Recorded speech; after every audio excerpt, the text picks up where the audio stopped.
Audio one पुस्तक सभी प्राणियों पर दया कीजिए। लेखक युग ऋषि पंडित श्री राम शर्मा आचार्य। भगवान का एकमात्र पुत्र मनुष्य ही नहीं, दूसरे जीव जंतु भी उसी के हैं। मनुष्य ज्येष्ठ है, इसलिए उसकी जिम्मेदारी भी अधिक है। विवेक, करुणा, स्नेह, सौजन्य का जो भावनात्मक अनुदान मनुष्य को मिला है, वह किसी और को नहीं मिला।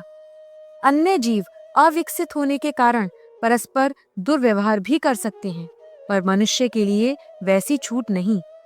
यही तो पशु और मनुष्य में अंतर है। अन्य जीव अपने स्वार्थ को प्रधान रखते हैं, दूसरों की हानि की वे परवाह नहीं करते हैं। मनुष्य को दूसरों के सुख में अपना सुख और दूसरों के दुख में अपना दुख मानकर चलना होता है। धर्म, अध्यात्म और दर्शन का प्रयोजन यही तो है कि व्यक्ति अधिक उदार, सहृदय, दयालु हो, सब में अपनी आत्मा समाई हुई देखे और अपना ही नहीं, दूसरों का भी कष्ट मिटाने एवं सुख बढ़ाने के लिए प्रयत्नशील रहे। जो इस कर्तव्य धर्म की उपेक्षा करता है, उसे मानवता से च्युत, अधःपतित मनोभूमि का नर पशु ही कहा जाएगा। कंधे पर लहूलुहान कुत्ते को बैठाए एक व्यक्ति शहर की ओर जा रहा था। कई मोटर ट्रक वालों से कहा, पर किसी ने जगह न दी। अंत में वह 22 मील दूर पैदल ही शहर पहुंचा और जानवरों के अस्पताल में कुत्ते का इलाज कराया। लोग उन्हें लौह पुरुष के नाम से याद करते हैं, पर सरदार पटेल के जीवन की यह घटना बताती है कि प्राणियों के प्रति उनके हृदय में कितनी करुणा थी। पालतू पशुओं से श्रम लेते समय यह ध्यान रखा जाना चाहिए कि वह उनकी सामर्थ्य और शक्ति से बाहर तो नहीं है। मनुष्य को एक निर्धारित मात्रा में, निर्धारित दबाव का निर्धारित समय तक ही काम करना पड़ता है। इसी प्रकार पशुओं के बारे में भी ध्यान रखा जाए। वजन ढोने वाले, सवारी में काम आने वाले तथा कृषि कार्यों में प्रयुक्त होने वाले जानवरों से प्रायः इतना काम लिया जाता है जितना करने में वे समर्थ नहीं। मार पीट कर बलात् काम लेने से बेचारे कुछ कह तो नहीं सकते, पर धीरे धीरे चलते हुए अकाल मृत्यु के मुंह में चले जाते हैं।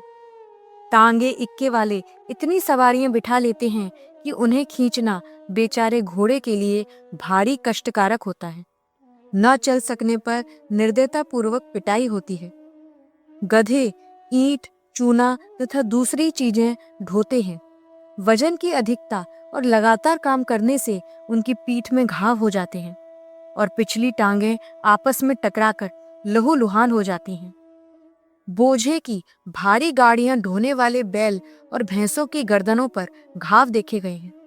इतने पर इन घायलों को जोता जाता है और इच्छानुसार गति से न चल पाने पर उन्हें बुरी तरह पीटा जाता है। पशुओं के प्रति बरती जाने वाली यह निर्दयता मानवता के सर्वथा विपरीत है। ऐसा क्रूर व्यवहार सर्वथा निंदनीय है। सोचना चाहिए कि हम इन पशुओं की स्थिति में होते तो अपने ऊपर कैसे बीतती। असंभव नहीं कि कभी अपने को भी पशु योनि में जाना पड़े और ऐसी क्रूर निर्दयता का शिकार बनना पड़े। उचित यही है कि जनमानस में सहृदयता जगाई जाए, जिससे इस स्तर की नृशंसता पर अंकुश लग सके। यद्यपि कानून में निर्दयता निवारक एक धारा है और ऐसी क्रूरता करने वालों को घायल पशुओं को जोतने तथा अधिक सवारी बिठाने तथा बोझ लादने वालों को अदालत के कटघरे में खड़ा करके उन्हें जेल पहुंचाया जा सकता है, पर वह कानून आज पुस्तकों तक ही सीमित है।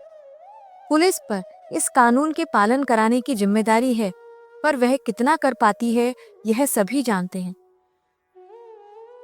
सहृदय लोगों को यह कार्य हाथ में लेना चाहिए और जिनका भी पालतू पशुओं से किसी प्रकार का संबंध है, उन्हें मनुष्यों के आदर्श और कर्तव्य के प्रति दया और करुणा अपनाने के प्रति चेतना जगानी चाहिए। पशुपालकों के लिए उचित है कि उनसे उतना श्रम लें जो उनकी साधारण शक्ति के अंतर्गत है। निर्दयता पूर्वक मार काट न करें। घायल हों तो जोते नहीं। इतना भार न लादें जिससे उन्हें घायल होना पड़े। यदि घाव हो गया है तो पूरी तरह अच्छा हो जाने तक उसे विश्राम दे। अशक्त और घायलों को घर से पीटकर निकाल देते हैं, यह बुरी बात है।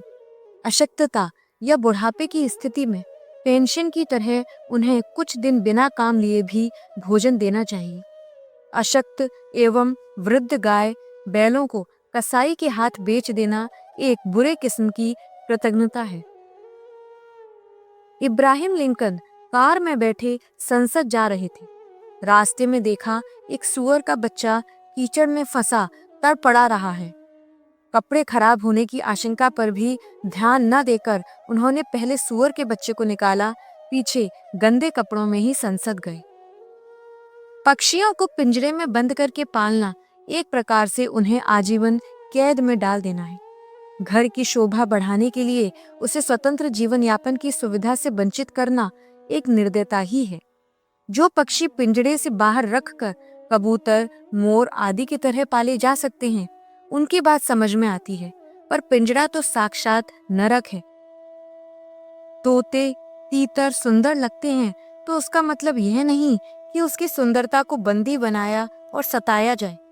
हमारे द्वारा दिए गए तथाकथित बढ़िया भोजन और बढ़िया निवास से पक्षी को सदा अपना स्वच्छंद विचरण पसंद होता है। उन्हें भी मनुष्य की तरह स्वतंत्रता प्रिय है, तो पक्षियों को पिंजरे में क्यों परतंत्र बनाएं? बाज ने कबूतर से कहा, अरे कबूतर, भाग जा इस डाली से। देखता नहीं मैं कितना शक्तिशाली हूँ, चाहूं तो तुझे अभी मारकर खा जाऊं।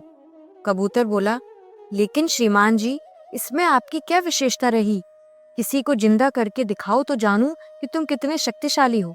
बाज को अपना मुंह छुपाना मुश्किल पड़ गया। रेशमी कपड़े पहनने वाले यह नहीं जानते कि यह धागा किस निर्दयता से प्राप्त किया जाता है। रेशम का कीड़ा जीवित ही खौलते पानी में उबाला जाता है और असह्य वेदना के साथ उसका प्राण लिया जाता है। तब कहीं उसके शरीर से वह खोल छूटता है जिसके धागे से रेशम बनता है। असंख्य प्राणियों का प्राण लेकर रक्त रंजित रेशम पहनकर इतराना प्रसन्नता की नहीं, लज्जा की बात है। मोटे और भद्दे किस्म का एक रेशम ऐसा भी होता है जिसे कीड़ा छोड़ जाता है और उसमें हत्या की आवश्यकता नहीं पड़ती। उसका उपयोग हो सकता है, पर अधिक महीन धागे वाला और अधिक चमकने वाला रेशम तो एक पूरे बूचड़ खाने की तरह ही प्राप्त किया जाता है। ऐसी वस्तुएं धारण करना आंखों को शोभायमान भले ही लगे, सहृदय अंतःकरण को वे कचोटती ही रहेंगी। अच्छा हो ऐसे फैशन और चमक दमक से हम बाज आएं, जिसके लिए असंख्य जीवों को तड़प तड़प कर अपना प्राण देना पड़ता हो। ऐसी ही कई अन्य वस्तुएं भी हैं जो प्राणी वध करके हत्या के तरीकों से ही प्राप्त की जाती हैं। कस्तूरी जीवित मृग को मारकर निकाली जाती है। चंवर डुलाने की शोभा तब बनती है जब गाय की हत्या करके उसकी पूंछ काटी जाती है। जीवित सांपों को पकड़कर उन्हें तेजाब के पानी में तड़पाकर मारा जाता है, तब उसका पेट फाड़कर मोती निकालते हैं। बालों वाले बच्चों के कोट, मोजे, दस्ताने, टोपे आदि के लिए लाखों सुंदर लोमड़ियां बंदूक का निशाना बनती हैं। हिरन अब अपनी मौत नहीं मरती, शिकारी ही उन्हें भून डालते हैं। मृगछाला बिछाकर भजन करना उस जमाने में उचित रहा होगा जब हिरन स्वाभाविक रूप से अपनी मौत मरते थे। आज तो मृगछाला वाले संतों की जरूरतें पूरी करने को बेचारे हिरन करहाते हुए प्राण गंवाते हैं और इन भजन करने वालों को शाप दे जाते हैं जिन्होंने उनके प्राण लेने की आवश्यकता व्यक्त की एवं भूमिका बनाई। आजकल चमड़ा आमतौर से काटे हुए पशुओं का आता है। स्वाभाविक मौत तो कोई भाग्यवान पशु ही मरता है। पशु वध से मांस में जितना लाभ है उससे बहुत ज्यादा चमड़े में है। चमड़े का अधिक उपयोग होने से पशु वध का प्रचलन बहुत बढ़ा है। यदि हम चमड़े का उपयोग छोड़ दें और उसकी जरूरत रबड़, कैनवेस आदि से निकाल लें तो हर साल करोड़ों निरीह पशुओं की हत्या रोकी जा सकती है। अच्छा हो अपने भीतर करुणा मिश्रित मानवता जगाएं और हम तनिक से फैशन के लिए असंख्य प्राणियों को अकारण हत्या से बचाएं। भगवान बुद्ध समाधि में थे। कभी धूप सिर को तपाती तो कभी मेह ठिठुरन पैदा करता। यह देखकर सर्पराज मुचलिंद ने बुद्ध के शरीर में 3 फेरे डालकर उनके सिर पर छाया कर दी। एक गांव वाला आया, यह दृश्य देखा तो डर कर भाग गया। समाधि खुली तो सर्पराज वहां से हटकर अपने बिल की ओर चल पड़े। यह देखकर ग्रामीण ने पूछा, भगवान, सांप तो जहरीला और गुस्से वाला जीव है, आपको काटा नहीं इसने? बुद्ध हंसकर बोले, तात, जो अन्य प्राणियों को भी आत्मा और मित्र भाव से देखता है, उसका प्राणी भी अहित नहीं करते। दवाओं के लिए, पौष्टिक आहार के लिए विज्ञान के नाम पर प्रतिदिन करोड़ों प्राणी काटे, उबाले, जलाए, भूने और चीरे जाते हैं। ये दवाएं तत्काल कुछ लाभ भले ही दिखा दें, पर अंततः उन निरीह प्राणियों का चीत्कार उन सेवनकर्ताओं को भी रुलाकर ही रहेगा। परमात्मा के दरबार में देर है, अंधेर नहीं। दूसरों के प्राण लेकर अपना सुख चाहने वालों को निराश ही होना पड़ेगा। बिना हत्या की दवाएं भी हर रोग की मौजूद हैं।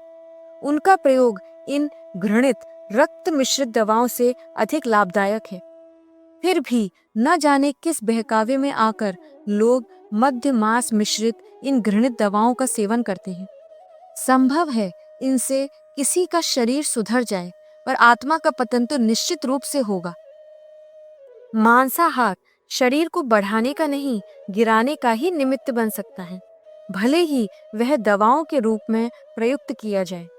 प्राणियों के प्रति बरती जाने वाली हर व्यापक निर्दयता का अंत जितनी जल्दी हो सके, उतना ही मनुष्य का गौरव कलंक रहित बन सकेगा।